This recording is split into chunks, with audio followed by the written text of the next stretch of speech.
Sri Lanka malaria মুক্ত হয়েছে 2016 সালে।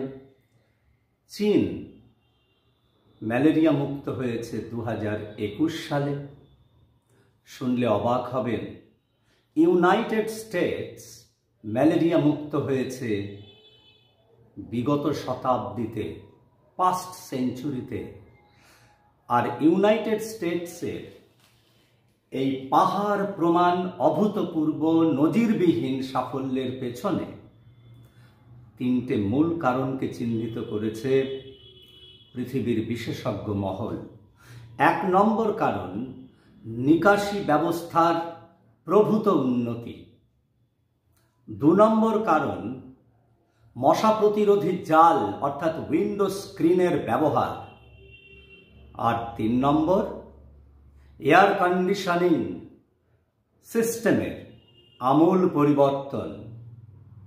এক কথায় এই 3টি উন্নয়ন ইউনাইটেড স্টেটস থেকে ম্যালেরিয়াকে উৎখাত করে দিয়েছে, তাও আজকে নয়, বিগত শতাব্দীতে। শেখার থাকলে এখান থেকেও কিছু শেখা যায়।